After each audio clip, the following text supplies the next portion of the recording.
The best way you can support me is with a simple subscribe. Subscribe to my channel for more content like this. All right, Itsmrtaliaferro TV, Blake Griffin. Let's go ahead and make this clip quick. He re-signs with the Los Angeles Clippers, 5-year deal. Blake had started to make some meetings. He had a meeting scheduled with Denver Saturday. He had a meeting scheduled with the Phoenix Suns. I actually thought the Phoenix Suns had a good chance to sign Blake Griffin. But the reality of the situation is Blake really didn't want to leave Los Angeles. He wanted to make sure the Clippers gave him that 5th-year deal, that 5-year deal.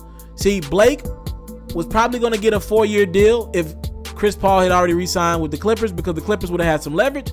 But since you lose Chris Paul, the Clippers have no room to start over and no room to lose Blake Griffin, their star. So what you got to do is give Blake pretty much everything he wants. So they give him a 5-year deal. It's not smart to give a guy like Blake Griffin 5 years.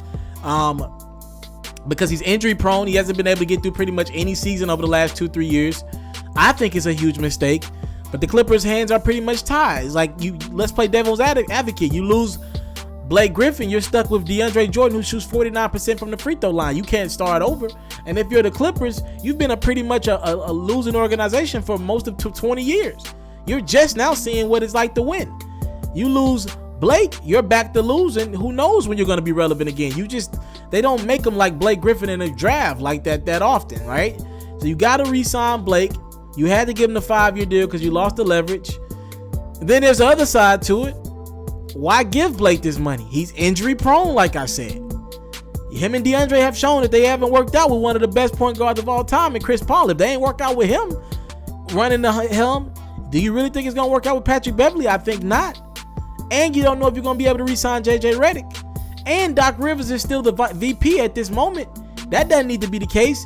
He hasn't made smart decisions. If Doc signed Blake tonight, this is probably another bad decision on the hands of Doc Rivers. He's yet to make a smart decision as a GM. Blake, I think, made a huge mistake. I really think that brother should have listened to the offers, but I get it if he's comfortable in LA. I get it. Family's there, whatever. I get it. But I know he thought about Phoenix because his brother Taylor Griffin played for the Suns, and I can only imagine when Blake was probably when his brother was in the league, he probably spent time in Phoenix kicking it with his brother, so maybe he wanted to kind of kick it out there. Or when you talk about Blake, the Miami Heat had interest, Boston Celtics had interest. I think he jumped the gun and re-signed with the Clippers too early. I would have gave it a couple days. The money would have been out there for Blake. Now that 5th year couldn't have been on the table because he only get 5 years with the Clippers.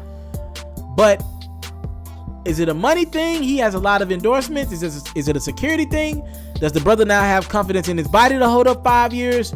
I don't know what it is, but he chose security over winning. And a lot of guys, like a Carmelo Anthony, like a Russell Westbrook, who lucked up and got Paul George tonight, a Damian Lillard, they choose money and security over winning. And I mean, you really can't hate on somebody for choosing their money, but what are you doing this for if you ain't trying to put yourself in the best position to win?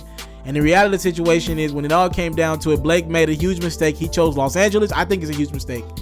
He chose Los Angeles, security, and money over going after a championship. And for the next 3 to 4 years, this Clippers team is going to struggle. They might not even make the playoffs next year. I'm not going to lie to you. They could easily be a 5 or 6 seed if Patrick Beverley is really in tune with this team. I think Doc Rivers is going to want to be out the door. They got questions that need to be answered. Austin Rivers probably making a little bit too much money. JJ Redick, again, I said, is a free agent.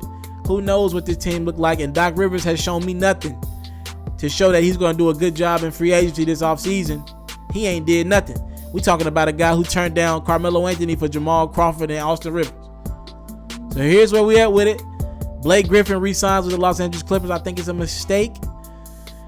They don't have a guy that can get the ball to him. Remember, DeAndre Jordan can't get himself a shot. You needed a point guard of the magnitude of Chris Paul to give him the ball, and you no longer have that.